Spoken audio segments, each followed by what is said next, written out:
Assalamualaikum warahmatullahi wabarakatuh. Selamat pagi anak-anak. Bagaimana kabarnya? Semoga dalam keadaan sehat walafiat ya. Nah, kali ini kita akan membahas tentang tata cara berzakat. Sebelum kita masuk ke pelajaran, kita berdoa terlebih dahulu ya. Berdoa mulai. Bismillahirrahmanirrahim. Raditu billahi rabban wa bil islami dinan wa bi Muhammadin nabiyyan wa rasulan. Rabbi zidni ilma warzuqni fahma. Amin ya rabbal alamin. Tujuan pembelajarannya, anak-anak setelah mempelajari ini diharapkan dapat mengetahui ketentuan zakat fitrah dan zakat harta, seperti dapat mengetahui pengertian, macam-macam, syarat, dan rukunnya. Yang kedua, dapat mengetahui orang yang berhak menerima zakat dan yang tidak berhak menerimanya. Yang ketiga, dapat mengetahui hikmah zakat. Dan yang keempat, dapat mempraktekkan pelaksanaan zakat. Baik, Ibu absen dulu ya. Ahmad, Aisyah, Naila. Baik, hadir semua ya, nihil.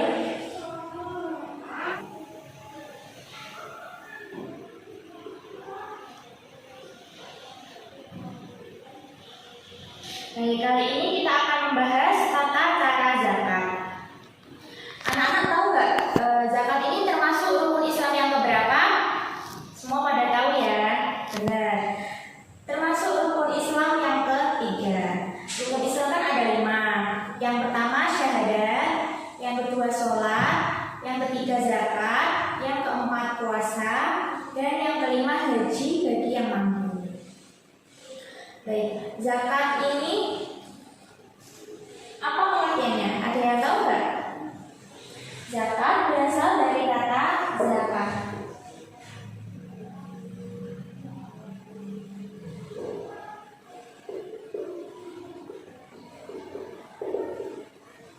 Yang artinya bersih, suci, atau berkembang. Nah, secara istilah zakat berarti sejumlah harta tertentu yang diwajibkan oleh Allah SWT untuk diberikan kepada orang yang berhak menerima dengan beberapa syarat. Dalil tentang zakat terdapat dalam surat Al-Baqarah ayat 43. A'udzubillahi minasyaitonirrajim. Bismillahirrahmanirrahim. Wa aqimus sholata waz zakat warka'u ma'ar raki'in. Artinya, maka dirikanlah sholat, tunaikanlah zakat, dan rukuklah bersama orang-orang yang rukuk. Quran surat Al-Baqarah ayat 43. Selanjutnya, macam-macam zakat. Zakat ini dibagi menjadi 2 ya. Yang pertama zakat fitrah, yang kedua zakat harta atau zakat mal. Kita membahas yang zakat fitrah terlebih dahulu. Nah, ketika Ramadan tiba, banyak sekali pembagian zakat yang dilakukan orang Islam, baik melalui badan penyalur zakat atau dilakukan secara mandiri oleh orang yang memberikan zakat.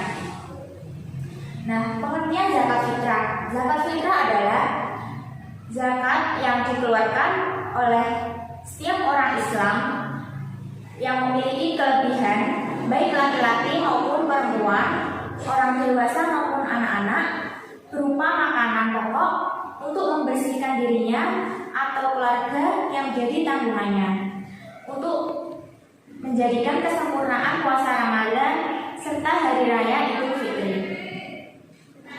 Nah, hukum zakat fitrah ini wajib ya, jadi harus dilakukan oleh setiap orang Islam, baik laki-laki atau maupun perempuan, kecil atau besar, dan merdeka.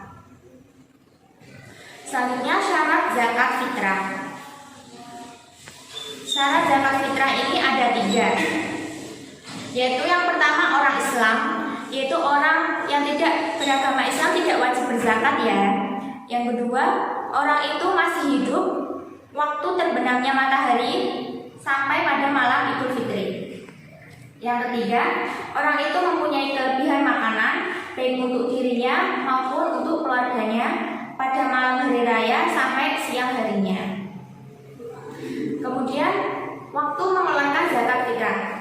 Pernahkah anak-anak turut dalam proses pembayaran zakat fitrah? Masih ingat gak kapan itu? Iya, Ahmad? Oh iya, pada tanggal 27 Ramadan ya. Ada yang lainnya? Iya, Naila? Oh iya, pada tanggal 28-nya. Baik. Nah, waktu zakat fitrah ini ada 3. Yang pertama, waktu yang diperbolehkan, yaitu mulai tanggal 1 Ramadan sampai dengan penghabisan bulan Ramadan sebelum terbenamnya matahari. Nah, yang kedua, yaitu waktu yang diwajibkan, yaitu semenjak terbenamnya matahari pada akhir bulan Ramadan sampai dengan sebelum sholat subuh pada tanggal 1 Syawal. Nah, waktu yang ketiga yaitu waktu yang disunahkan, yaitu sesudah sholat subuh pada tanggal 1 Syawal sampai dengan sebelum sholat Id. Apabila sudah sholat Idul Fitri, maka pemberian pada waktu tersebut bukan termasuk zakat fitrah, melainkan namanya adalah sedekah biasa. Siapa saja sih yang dapat menerima zakat? Nah, istilah bagi orang yang berhak menerima zakat disebut mustahik. Mustahik zakat fitrah terdiri dari 2 golongan. Yang pertama fakir dan yang kedua miskin. Ada yang tahu apa perbedaan fakir dan miskin? Ya, Aisyah? Ya, benar. Jadi perbedaan fakir dan miskin yaitu kalau fakir orang yang hartanya sangat kurang untuk mencukupi keperluan hidup sehari-hari dan sangat tidak mampu berusaha atau bekerja. Kalau miskin yang kedua itu yaitu mempunyai penghasilan namun penghasilannya tidak cukup untuk memenuhi kebutuhan hidupnya sehari-hari. Bagaimana cara membayar zakat fitrah yang benar? Nah, cara membayar zakat fitrah ada 2. Yang pertama, boleh secara langsung kepada mustahiknya atau boleh kepada panitia penerima dan penyalur zakat. Harta yang dikeluarkan untuk zakat fitrah adalah makanan pokok seseorang yang berlaku di negerinya. Kalau di lingkungan kita biasanya beras ya, yaitu berupa gandum, beras, jagung, sagu, dan lain sebagainya. Untuk ukuran jumlah yang dibayarkan zakat fitrah sebanyak 1 sok atau 2,5 kg. Jadi biasanya kita mengeluarkan zakat fitrah itu 2,5 kg beras. Bagaimana kalau kita membayar zakat fitrah dengan uang? Boleh saja. Nanti uangnya itu setara dengan harga 2,5 kg beras. Selanjutnya kita akan mempelajari dengan zakat mal. Zakat mal ini adalah zakat harta. Zakat mal adalah kegiatan mengeluarkan sebagian harta kekayaan berupa binatang ternak, hasil tanaman, emas, perak, dan harta perdagangan atau kekayaan lainnya diberikan kepada orang yang berhak menerimanya. Hukum zakat mal ini wajib bagi yang sudah memenuhi syarat. Nah, syarat-syaratnya ada 7. Yang pertama Islam, yang kedua balik, berakal sehat, yang keempat merdeka, yang kelima miliknya sendiri, yang keenam sudah mencapai nisab, yaitu sesuai dengan harta yang dizakatinya. Yang ketujuh telah mencukupi haul atau 1 tahun. Nah, macam-macam harta itu ada beberapa, ada 5 macam, yaitu emas, perak, mata uang. Kemudian ada perdagangan atau perniagaan yang disebut zakat tijarah. Kemudian zakat hasil pertanian, zakat peternakan, zakat hasil temuan, atau biasanya disebut rikas. Yang pertama zakat emas, perak, dan mata uang atau yang disebut zakat nukut, yaitu apabila sudah mencapai nisab, yaitu sampai batas yang ditentukan.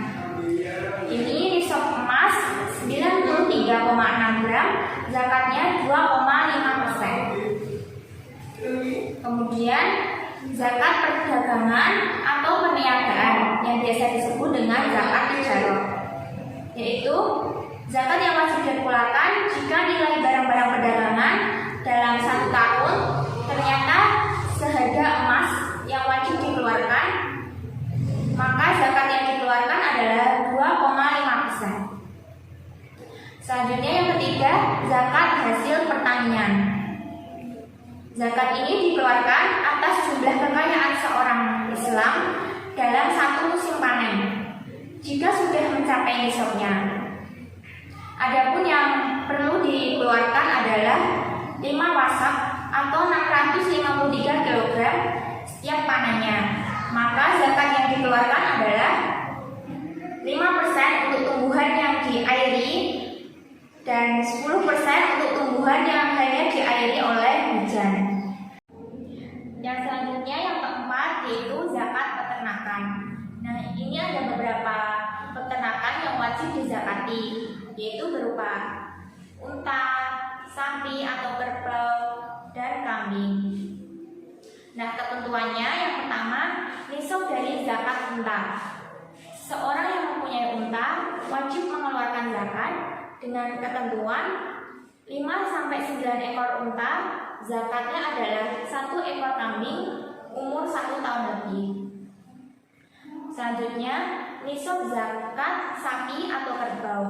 Nah, nisabnya ini dari 30-39 ekor sapi atau kerbau, zakatnya adalah 1 sapi atau kerbau umur 1-2 tahun. Yang ketiga, nisab dari zakat kambing. Nisabnya ini apabila mempunyai 40-120 ekor kambing, maka zakatnya adalah 1 kambing umur 2-3 tahun. Yang kelima, zakat harta temuan atau disebut dengan zakat rikas. Barang temuan berupa emas dan perak jika mencapai 1 nisab harus dikeluarkan zakatnya dan tidak harus menunggu 1 tahun. Zakat yang dikeluarkan adalah 20% dari harta yang ditemukan. Para ulama fikih beristihad yang menghasilkan kesepakatan, yaitu bahwa selain harta benda yang dijelaskan di atas, ada beberapa lagi yang tergolong dalam zakat mal atau zakat harta ini yang harus dizakati, yaitu ada uang simpanan, saham dan obligasi, simpanan pensiun, dan pendapatan dari profesi. Selanjutnya, mustahik zakat harta. Nah, kalau zakat fitrah ini tadi terdapat 2 mustahik ya, yaitu fakir dan miskin. Nah, kalau zakat mal ini terdapat 8 mustahik zakat, yaitu orang-orang yang berhak menerima zakat. Yang pertama adalah fakir. Tadi sudah dijelaskan ya, fakir yaitu orang yang hidupnya sengsara, yang tidak mempunyai harta untuk kehidupan sehari-hari dan tidak mempunyai penghasilan sama sekali. Yang kedua, miskin, yaitu orang yang mempunyai penghasilan tetapi penghasilannya itu tidak dapat mencukupi kehidupan sehari-harinya. Yang ketiga, amil. Amil itu bertugas mengumpulkan atau membagikan zakat dari muzaki atau dari orang yang mengeluarkan zakat kepada mustahik atau orang yang menerima zakat. Nah, biasanya disebut juga dengan panitia zakat. Yang keempat yaitu mu'alaf. Mu'alaf adalah orang yang baru masuk Islam selama keadaan imannya masih lemah.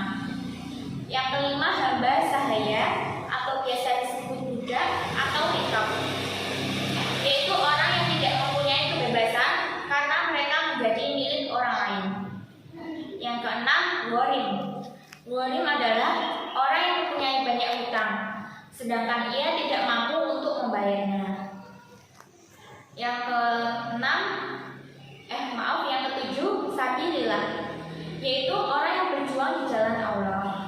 Dan yang terakhir, yang kedelapan adalah ibnu sabil, yaitu orang yang sedang dalam perjalanan atau musafir demi tugas-tugas agama yang dalam perjalanan mengharap ridho pada Allah Subhanahu wa taala. Setelah mempelajari seputar zakat, apa hikmah di balik zakat? Hikmah di balik zakat ada 4 ya. Yang pertama, kita mensyukuri nikmat Allah Subhanahu wa taala. Yang kedua, dapat meringankan beban orang lain. Yang ketiga, untuk menjauhkan diri dari sifat-sifat tercela seperti sifat kikir atau sifat serakah. Yang keempat, untuk menumbuhkan sikap kasih sayang antar sesama manusia. Kesimpulannya, zakat merupakan pengeluaran harta yang dimiliki seseorang ketika sudah mencapai nisab atau kadarnya dan mencapai haul atau waktunya. Besarnya harta yang dikeluarkan disesuaikan dengan harta zakatnya.